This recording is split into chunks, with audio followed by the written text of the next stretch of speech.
का मूल क्या होगा। तो याद रखेंगे, इन फार्मूलों को आप लोग याद रखेंगे। ये जो है फार्मूला लागू 1.2 लागू होगा आपका यदि आपका प्लस माइनस ना लगा हो तब, ठीक है। लेकिन इसमें प्लस माइनस लगा हुआ है तो फार्मूला होता है, यानी कि इस टोटल वैल्यू इसका जो है कि टोटल मान फाइंड करने के लिए फार्मूला होता है m+1। यदि m+1 हम लोग फाइंड कर दे तो आसानी से हम लोग का जो ऑप्शन मिलेगा, जो आपका आंसर फाइंड होगा वही आपका आंसर होगा। तो सबसे पहले हम लोग को निकालना है क्या, देखिए m+1 यानी कि पहले हम लोग को m का मान निकालना है। तो m का मान निकालने के लिए क्या चाहिए, देखिए x बराबर जो आपका ये x में वैल्यू है वह x बराबर लेंगे m कोष्टक में m+1 के रूप में तोड़ा जाएगा। तो जैसे देखिएगा इसमें आपका x है, ध्यान दीजिएगा इसमें x है, वहाँ पर भी x है, यानी कि हर एक में x है, लेकिन इसमें x की जगह पर क्या है 2, ठीक है। तो हम लोग पहले हम लोगों का मिला है क्या, देखिए x बराबर मिला है क्या, देखिए 2 मिला है, जबकि आपका फार्मूला होता है x के लिए m कोष्टक में m+1।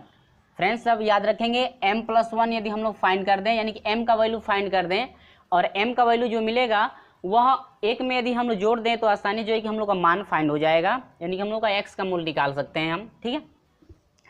तो x का मूल होगा, तो x का मूल निकालने के लिए देखिए क्या करना है, कह रहा है कि x का जो फॉर्म है ये है, यानी कि x बराबर हम लोग लिख सकते हैं m × m+1, ठीक है।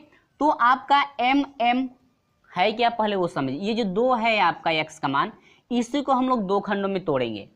तो m की जगह पर 1 यदि लिख दें, m की जगह पर 1 लिख दें, आप +1 कर दें और इनको सॉल्व करने पर आपका टोटल जो वैल्यू है वही मान आना चाहिए, ठीक है।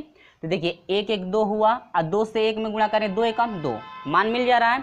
अब हम लोग इसी फार्म में जब तोड़ लिए m कोष्टक में m+1 के फार्म में तोड़ लिए तो आसानी से m का मान निकाल सकते हैं। तो देखिए m का मान क्या मिला है 1, यदि m बराबर क्या मिला है 1 मिला है, लेकिन फार्मूला आपका होता है m+1 यानी x बराबर हो जाएगा आपका m+1 होगा, तो m का मान हो जाएगा 1 + 1 = कितना 2। ऑप्शन नंबर क्या सही है, डी, बी आपका सही है। ऑप्शन नंबर क्या, बी, आपका कितना है 2। ये रहा आपका क्या आंसर, क्लियर है। चलिए दूसरा क्वेश्चन देखते हैं।